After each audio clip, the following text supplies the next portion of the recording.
Yo guys, Beast, back with some more basic content. Today we turned a Sentinel pillar into a nip farm. Talk about living right next to the popo, guys. What on earth what I was even thinking. Alright, so let me go ahead and explain myself real quickly. So, the nip Geklord, of course, y'all know, he had to have himself a nip generator worthy of his farms. He needed to power over 20 farms.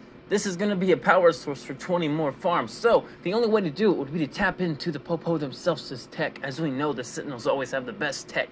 So, we're using the Sentinel pillar here as a broadcast tower. It harvests all the energy from these 15 triple biodomes, and it sends it all to the other farms and the other bases that need power, and it sends it. And another thing about this is, once this farm is harvested, the good thing about it is, since all the farms are connected in a network, they just send their energy over to the other farm, guys. So when this farm's been harvested, it draws power from the other farms using the radar beacon that I will be showing you in just a second. We got a satellite up there. It broadcasts straight to space from the freighter. It goes to the other farm. If it needs power, it can send it. If it needs to give power, it can send it.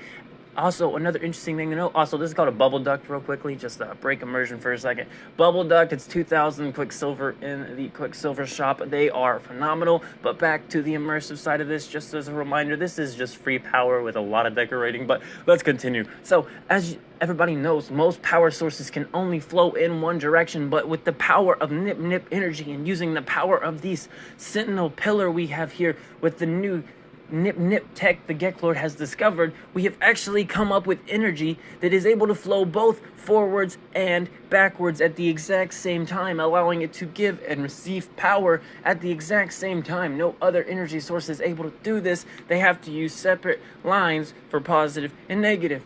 You feel me? So this one, unlike all other energy sources, can give and receive power at the exact same time using the same exact tube. As you've seen earlier, they were flowing both forwards and back. But check this thing out, guys. Immersion out of the way, story time aside. You know, it's just free power, guys, but let's just use free power and build some crazy cool stuff. This was thousands of carbon, this was thousands of glass, it was hundreds of glass, but still, it was hundreds of glass, guys. Like, this took a lot of materials to build. Even though I'm not using a power system per se, the fact that I used so many materials when I could have just built a legitimate power system and used a bunch of materials, this way I got to decorate it and design it exactly how I want. Technically, you wouldn't have to be doing this just with nip farms. We are going to be harvesting this bad boy very, very soon, but I did want to get just a little bit more of a shot from this thing. Also, I wanted to mention, we also got this landing pad sort of set up out here. I wanted to have some sort of quick landing pad so that when I did my large harvest, I could just land at every farm and not have to use the teleporters. I want to fly to every farm. I just think it'll make the video look better. I do realize that might make time like a little different, but some of these farms are so close by, I actually think it will be quicker to fly to them than it will be to use portals. And I'm trying to build all the farms in like a sort of run thing where you can run through them all at once. That's the whole point of it, is to be able to harvest them all at once and be able to make 1 billion credits, guys. As a reminder, the nip Geklord's crazy, insane, ludicrous plan here is to make enough nip farms to be able to harvest 1 billion credits worth of nip, being that we sell in a different system, because this system's price is trash, because no one knows not to sell to the trade terminal. Look, guys, quick tip here: if you're doing a nip farm, do not sell your nip to the galactic trade terminals. You are nuking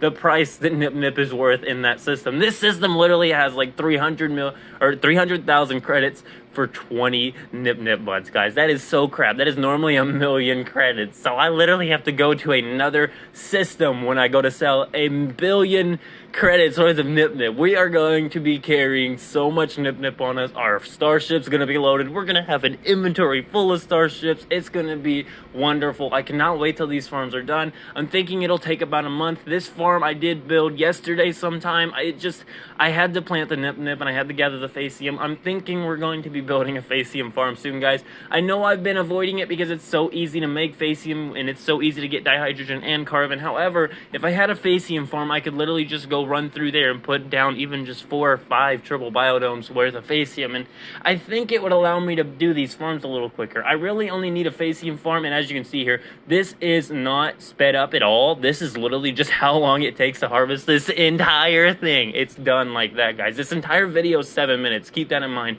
Harvesting this farm, if you're speed running it, because you can speed run this thing, because I literally walked through it with a controller. Imagine if it was on my keyboard and mouse, I would have gotten through that entirely quicker. Also, I do have a base computer archives guide so that you could actually get this thing out of the way and not have that stupid mission objective anymore. I'm not sure if the mission objective actually ever goes away, or if you can just continuously do the archive and people just waste their time farming salvage data for no reason. Last time I looked up something about the whole encrypted archive on the base terminal computers, people were actually saying it was just a bug that the mission was there, so I avoided it for so long, and I finally started messing with it, and I realized that it's mainly just similar words.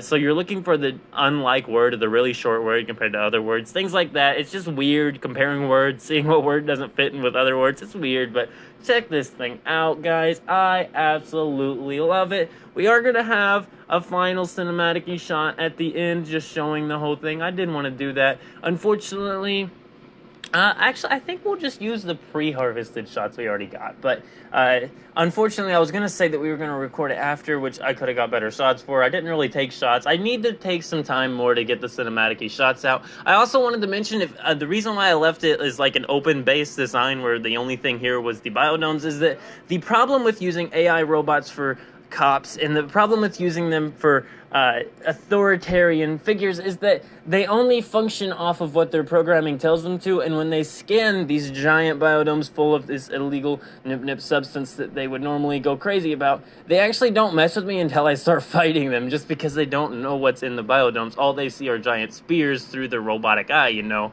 so how are they even going to detect it? So that's why it's okay to build here, and we are secretly tapping into their network. They don't even realize anyone's tapping into it. It's not in their protocols to scan for people tapping into the Sentinel pillars, so like when we're able to extract multi-tool stuff, we're able to build nip generators off them. Okay, immersion now. Anyway, I'm out too, guys. Keep it beast mode. I'll see y'all in the next farm / whatever video we're doing. Keep it beast mode.